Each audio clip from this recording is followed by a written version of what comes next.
네,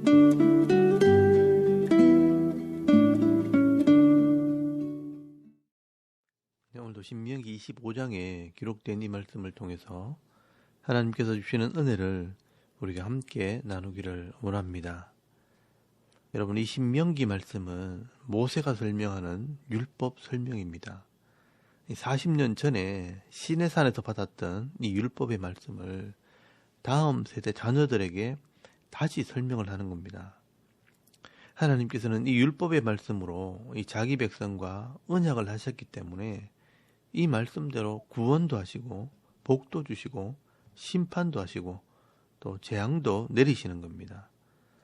그렇기 때문에 이 하나님과 언약한 백성이라면 반드시 이 율법의 말씀을 기억을 하고 이 말씀대로 순종해야 은혜와 복을 받게 되는 겁니다. 그러므로 오늘도 우리가 이 율법의 말씀을 잘 들으시고요. 이 말씀대로 순종할 때 이 말씀에 기록된 은혜와 복을 받아 누리는 그런 성도들이 다 되실 수 있기를 바랍니다. 오늘 이 신명기 25장에는 이 사회 규범에 대한 규례에 대해서 설명을 하고 있습니다.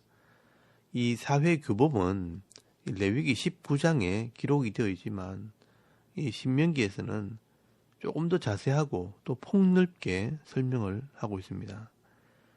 특별히 오늘 말씀에는 이 하나님께서 주시는 이 기업의 복의 중요성에 대해서 강조를 하고 있습니다. 오늘 본문에는 한 4가지 정도를 말씀을 합니다. 이 죄인에 대한 형벌과 또 계대결혼법, 또 사회 정의와 또 아말렉 족속에 대해서 말씀을 하고 있습니다. 먼저 죄인들에 대한 형벌에 대한 규례입니다. 하나님의 백성이 하나님의 말씀을 불순종함으로 죄를 지으면 그 죄로 말미암아 하나님의 기업을 잃어버릴 수 있기 때문에 하나님께서는 그 죄에 대한 형벌을 가함으로 그 죄의 값을 지불하고 더 큰 죄를 짓지 못하도록 이 죄에서 돌이키게 하십니다. 그래서 1절 말씀에 보시면 이 재판장이 그 의로운 자는 의롭다고 하고 또 죄인들에게는 그 죄를 정죄하고 벌을 주게 됩니다. 이렇게 형벌을 주는 목적은 이 죄를 지은 사람에게 고통을 주므로 다시는 죄를 짓지 못하게 하는 이 교화의 의미가 있고요.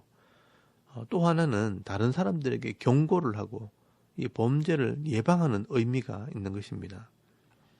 이렇게 형벌이라는 것은 교화와 이 범죄 예방에 효과가 있기 때문에 그 죄의 경중에 따라서 형벌을 가하도록 되어 있습니다. 그런데 그 형벌을 가할 때 지나치게 이 사람을 때리면 생명에 대한 모독이 될 수 있고 또 심하면 이 사람이 죽을 수 있기 때문에 이 적당한 기준을 세우는데 그 기준을 40대까지로 정하게 됩니다. 여러분, 성경에서 이 40이라는 숫자는요, 이 고통을 상징하는 숫자이기 때문에 40대까지만 때리기도 하고요. 또 이 40대가 넘어가면 이 사람이 목숨을 잃을 수 있는 한계라고 보기 때문에 이 사람의 형벌을 40대로 정한 것입니다. 그런데 때리다가 혹시나 이 숫자에 오차가 생길 수 있기 때문에 이 40에 하나를 감한 39대를 때리게 됩니다. 여러분, 이렇게 죄가 우리를 유혹할 때 죽음으로 끌고 가지만 하나님께서는 이런 채찍과 매를 통해서 징계함으로 이 죄와 죽음으로 가는 그 어리석음에서 우리를 건지게 되는 것입니다. 그래서 여러분, 잠언서 19장 29절 말씀에 보시면 심판은 거만한 자를 위하여 예비된 것이요 이 채찍은 어리석은 자의 등을 위하여 예비된 것이라 라고 말씀을 합니다. 이 채찍은 어리석은 죄를 멈추게 하는 겁니다. 그리고 잠언서 26장 3절 말씀에도 보시면 말에게는 채찍이요 나귀에게는 재갈이요 미련한 자의 등에는 막대기니라 라고 말씀을 하고 있습니다. 이렇게 채찍과 막대기를 통해 우리를 죄에서 돌이키게 될 때 우리의 기업을 다시 회복하게 되는 것입니다. 그래서 전도서 12장 11절 말씀에 보시면 지혜자의 말씀은 찌르는 채찍 같고 이 회중의 스승의 말씀은 잘 박힌 목 같으니 다 한 목자에 주신 바니라 라고 말씀을 합니다. 여러분, 이 지혜자의 말씀이 찌르는 채찍 같다고 말씀을 합니다. 이 지혜자의 말을 듣고 스스로 마음을 바로잡는 자는 이런 육신의 채찍을 피할 수 있는 것입니다. 그리고 잠언서 17장 10절 말씀에도 보시면 한마디 말로 총명한 자에게 충고하는 것이 매 100대로 미련한 자를 때리는 것보다 더욱 깊이 박히느니라 라고 말씀을 합니다. 여러분, 죄를 지은 사람도요, 이 하나님 말씀을 알아들을 수만 있다면 이 매 100대를 맞는 것보다 낫다는 것입니다. 그런데 못 알아들으면 매 100대를 맞는 일이 벌어지게 된다는 겁니다. 여러분, 이 하나님의 말씀에 채찍을 맞고 돌이키게 되면요, 인생 중에서 이 징계의 채찍은 피할 수가 있는 것입니다. 오늘 저와 여러분은 이런 징계의 채찍을 맞기 전에 이 하나님의 말씀의 채찍을 통해 스스로의 삶을 고쳐감으로 늘 감사와 이 기쁨의 삶을 살아가는 지혜로운 성도들이 다 되실 수 있기를 바랍니다. 그리고 4절 말씀에는요, 이 소에 대한 규례가 기록이 되어 있습니다. 이 곡식을 뜨는 소에게 망을 씌우지 말지니라 라고 말씀을 하는데요. 이 곡식을 뜨는 소에게 망을 씌우지 말라는 규례는 이 밭에서 일하는 일꾼은 밭에서 나오는 곡식을 먹을 자격이 된다는 것을 말씀을 하는 것입니다. 그러므로 이 소의 입에 망을 씌울 수 없다는 이 법은 이 하나님께서 주신 기업에서 성실하게 일하는 자는 반드시 그 기업의 복을 받아 누리게 된다는 것을 말씀하는 것입니다. 그래서 나중에 이 신약 성경에 보시면 이 사도 바울이 이 말씀을 가지고 이 제사장은 재물을 먹고 살고 이 교회 일꾼들은 교회에서 나오는 헌금으로 생활하라고 적용을 하는 것을 보게 됩니다. 그러므로 주의 일을 하는 사역자들은요, 물질의 욕심만 부리지 않는다면 하나님께서 책임져 주시는 은혜가 있는 것입니다. 이 교회 사역자들은 자기 인생을 헌신함으로 이 하나님의 바친 교회와 이 성도를 위해 섬길 때 이 성도들은 교회를 통해 복을 받고요, 또 교회는 헌신된 일꾼의 기업이 되는 것입니다. 그러므로 우리가 이 법을 따라 헌신하고 예배함을 통해 피차에 함께 복을 받는 그런 은혜가 있기를 바랍니다. 그리고 5절에서 10절까지 말씀에는요, 계대 결혼법에 대해서 기록을 하고 있습니다. 이 법은 하나님의 기업을 잃어버리면 안 된다는 것을 강조를 하는 법입니다. 어떤 사람이 결혼을 했는데 이 아들이 없이 죽어버렸을 때 그 아내가 다른 사람에게 결혼할 수 없습니다. 왜냐하면 그 남편의 기업이 다른 사람에게 넘어가 버리기 때문입니다. 그래서 그 기업을 지키기 위해 이 죽은 남편의 형제나 친족 중에서 한 사람이 아들을 낳아주게 될 때 그 기업을 잊게 하는 것입니다. 그런데 그 형제가 이 기업을 물어주는 것을 거절하게 되면 이 형제가 마땅히 해야 할 의무를 다하지 못했다고 해서 그 사람을 부끄럽게 합니다. 그래서 그 발에 신을 벗기고 얼굴에 침을 뱉게 함으로 부끄러움을 주게 되는 겁니다. 그리고 그 사람을 10절 말씀에 보시면 신 벗김 받은 자의 집이라고 말하게 됩니다. 여러분, 이 말은 그만큼 이 하나님께서 주신 기업이 중요하다는 것을 말씀하는 것입니다. 이 하나님의 기업은 결국 하나님의 나라, 천국을 상징하는 것이고 또 성도가 받을 복을 상징하는 것입니다. 그렇다면 이 기업은 잃어버리면 안 된다는 것이고 반드시 지켜내야 하는 것입니다. 그래서 하나님께서는 이 계대 결혼법을 통해서 이 하나님의 기업의 중요성에 대해서 말씀을 하는 것입니다. 또 이렇게 친족의 기업을 물어주는 이 규례를 하나님께서 이 성경에 기록해 놓은 것은 영적인 의미가 있습니다. 그게 뭐냐 하면 이 규례와 법을 따라 하나님께서 우리의 기업을 물어주셨다는 것입니다. 그래서 여러분, 룻기라는 성경에 보시면 이 기업을 팔아먹고 도망간 이 엘리멜렉의 기업을 보아스가 물어주는 이야기가 기록이 되어 있습니다. 여러분, 유다의 집안에 이 엘리멜렉이라는 사람이 하나님의 기업을 팔아먹고 도망을 가서 그 기업을 잃어버리게 되었을 때 그 믿음의 사람 보아스가 그 기업을 물어줌으로 이 아들이 태어나고요, 이 아들 오벳을 통해 이새가 나오고 이 이새를 통해 다윗이 태어나고 이 다윗을 통해 우리의 기업을 물어줄 이 예수 그리스도가 태어나는 것을 보면 이 결국 예수님께서 이 땅에 오셔서 사실 우리의 잃어버린 기업을 물어주게 되는 것입니다. 여러분, 이 기업을 물어주는 규례 때문에 하나님께서는 우리의 기업을 물어주심으로 우리가 하나님의 나라 기업을 얻게 된 것입니다.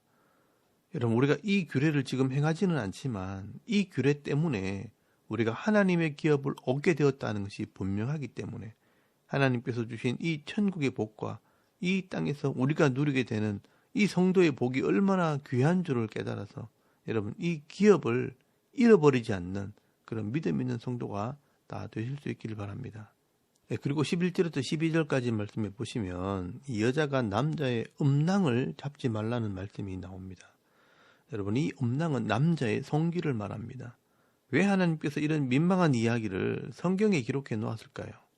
이 남자의 성기는 이 생명을 출산하는 도구이기도 하고 또 여호와의 총에 들어오는 중요한 자격이 되기도 합니다. 여러분, 이 신명기 23장 1절 말씀에 보시면 이 신랑이나 엄경이 상한 자는 여호와의 총에 들어올 수 없습니다. 다시 말해서 이 하나님의 기업을 얻을 수가 없는 것입니다. 그러므로 남자의 음낭을 잡는 여자는 한 사람의 기업을 잃게 만드는 것입니다. 그래서 이 여자의 손목을 자르고 그를 불쌍히 여기지 말라고 엄하게 법을 정해놓은 것입니다. 이 말은 절대로 그렇게 하지 말라는 의미가 있는 것입니다. 여러분, 마태복음 18장 6절 말씀에 보시면요, 이 작은 소자라 할지라도 그 소자를 실족시키는 자는 연자 맷돌을 목에 걸고 바다에 빠뜨린다 하고 말씀하는 것과 같은 것입니다. 여러분, 이것을 조금 더 쉽게 이야기하면 내가 다른 사람을 실족시켜서 예수를 믿지 못하게 한다는 것은 한 영혼을 죽이는 것과 마찬가지가 되는 것입니다. 그래서 절대로 다른 사람의 기업을 잃어버리게 하지 말라고 말씀하는 것입니다. 그리고 13절에서 16절까지 말씀에는요, 공정한 거래를 하라고 말씀을 합니다. 이 하나님의 기업의 복을 받아 누리기 위해서 절대로 죄를 짓지 말라고 말씀을 하는 것입니다. 그래서 장사를 할 때 이 두 종류의 추를 주문에 두지 말라고 말씀을 합니다. 이 두 종류의 추를 가지고 있으면 죄의 유혹을 받기 때문에 이 장사하는 사람들은 아예 이 두 종류의 추를 가지면 안 된다는 것입니다. 조급한 마음에 빨리 돈을 벌고 더 많이 벌기 위해서 큰 추와 작은 추를 가지고 속여서 이익을 남기려고 하면 결국 언젠가는 이 사람들이 알게 될 것이고 또 나중에는 사람들에게 신뢰를 잃어버리게 되면 다시는 그 사람과 거래를 하지 않게 될 것입니다. 그러면 결국 망하게 되는 것입니다. 그래서 속여서 빼앗는 것은 반드시 빼앗기게 되어 있습니다. 그래서 잠언서 11장 1절 말씀에 보시면요, 속이는 저울은 여호와께서 미워하셔도요 공평한 추는 그가 기뻐하시느니라 라고 말씀을 합니다. 그리고 잠언서 20장 10절 말씀에도요, 한결같지 않는 저울추와 말은 다 여호와께서 미워하시느니라 라고 말씀을 합니다. 여러분이 정직하고 성실하게 사람을 대하고요 또 거래하는 사람은요 반드시 복을 받게 되어 있습니다. 그래서 오늘 본문에서도 15절 말씀에 이 공평한 추, 공평한 되를 사용하면요 네가 주시는 땅에서 네 날이 길리라 라고 말씀을 하고 있는 것입니다. 오래도록 이 하나님의 기업의 복을 받게 하신다는 것입니다. 오늘 저와 여러분도 이 하나님 앞에 늘 정직하고 성실하게 일함으로 오랫동안 복을 받으시길 바랍니다. 마지막으로 이 17절에서 19절까지 말씀에는요, 이 아말렉을 진멸할 것을 말씀을 합니다. 여러분, 여기 아말렉은요 사탄을 상징하는 족속입니다. 이 사탄은 우리의 기업을 빼앗는 존재입니다. 그래서 하나님께서 이 사탄이 항상 우리의 기업을 노리고 있다는 것을 기억하라고 말씀을 하고 있는 것입니다. 여러분, 17절 말씀에 보시면요, 너희는 애굽에서 나오는 길에 아말렉이 네게 행한 일을 기억하라 라고 말씀을 합니다. 그리고 18절 말씀에는요, 곧 그들이 너를 길에서 만나 네가 피곤할 때 네 뒤에서 떨어진 약한 자들을 쳤고 하나님을 두려워하지 아니하였느니라 라고 말씀을 합니다. 여러분, 이 영적인 존재인 사탄은요 우리의 약점을 잘 알고 있습니다. 그래서 항상 우리를 노리고 있는 것입니다. 우리를 넘어뜨리려고, 우리를 올무에 걸려고 항상 노리고 있다는 것을 기억해야 하는 것입니다. 여러분, 이 사탄은 우리가 예수를 믿지 못하도록, 또 하나님을 알지 못하도록, 또 하나님 말씀을 깨닫지 못하도록 우리를 유혹을 합니다. 그리고 또 세상이 더 좋아 보이고 세상에 더 욕심을 가지도록 유혹을 하는 것입니다. 그래서 결국은 세상과 함께 망하게 하는 것입니다. 그래서 여러분, 사탄은 항상 우리가 좋아하는 것으로 우리를 유혹을 합니다. 돈을 좋아하면 돈으로, 여자를 좋아하면 여자로, 술을 좋아하면 술로, 또 친구를 좋아하면 이 친구를 통해서 유혹을 함으로 결국 하나님을 믿지 못하도록 만드는 것입니다. 우리가 낚시를 할 때 이 물고기가 좋아하는 것으로 미끼를 만들어 낚시를 하는 것처럼 이 사탄도요, 우리 약점을 공격하고 우리를 유혹한다는 것입니다. 그래서 여러분, 신약 성경에 보시면 예수님께서 이 제자들을 보면서 재밌는 표현을 하셨습니다. 이 베드로가 늘 실수를 하고 함부로 말도 하고 섣불리 행동을 하니까 이 사탄이요, 베드로를 노리고 있다고 말씀을 하셨습니다. 그때 예수님께서 어떻게 표현을 하셨는가 하면 누가복음 22장 31절 말씀에 보시면요, 시몬아 시몬아 보라, 사탄이 밀가부로도 타려고 너를 청구하였으나 그러나 내가 너를 위하여 네 믿음이 떨어지지 않기를 기도하였노니 너는 돌이킨 후에 네 형제를 굳게 하라라고 말씀을 합니다. 여러분, 이 사탄이요, 이 베드로를 밀을 까불듯이 너를 달라고 내게 요구했다고 말씀을 하고 있습니다. 사탄이 이 베드로를 노리고 있다는 것입니다. 근데 예수님께서 이 베드로를 놓지 않았습니다. 내가 네 믿음이 떨어지지 않기를 기도했다라고 말씀을 하는 겁니다. 예수님께서 이 베드로가 사탄의 유혹에 넘어가지 않도록 붙들었다는 것입니다. 그래서 여러분, 출애굽기 17장 16절 말씀에도 보시면 이 아말렉과의 전쟁에서 여호와가 아말렉과 더불어 대대에 싸우리라 라고 말씀을 하고 있습니다. 여러분, 오늘도 이 사탄이 우리를 유혹할지라도 우리가 하나님을 믿는 믿음의 편에 서게 될 때 결국 하나님께서 우리를 이기게 하시고 승리하게 하실 줄 믿습니다. 여러분, 오늘도 이 말씀에 귀를 기울이고요, 이 죄를 이기고 사탄을 이기는 삶을 살아가는 저와 여러분의 이런 신앙의 모습이 되실 수 있기를 바랍니다. 여러분, 오늘 이 신명기 25장 말씀에는요, 이 사회 규범, 이 세상 속에서 이 성도가 어떤 삶을 살아야 할 것인가를 말씀하면서 특별히 하나님께서 우리에게 주시는 이 하나님 나라의 기업이 얼마나 중요한 것인가 하는 것을 말씀을 하고 있습니다. 형벌을 통해서 우리를 경고하시고 하나님께서 우리의 기업을 물어주시고 또 그것을 잃어버리지 않기 위해 공평과 정의를 행할 것을 말씀하시고요, 또 우리가 이 사탄의 유혹에 넘어가지 않도록 싸워주시겠다고 말씀을 하십니다. 이 스쳐 지나가는 말씀 같지만 여러분, 이 말씀이 우리 마음에 새겨질 때 오늘도 우리가 이 하나님의 백성으로 복을 받게 될 줄 믿습니다.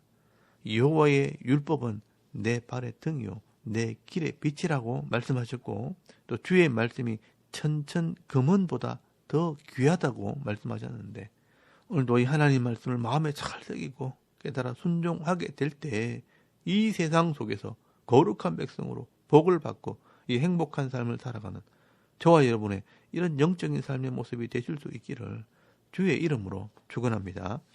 아멘. 우리 잠깐 기도드리겠습니다.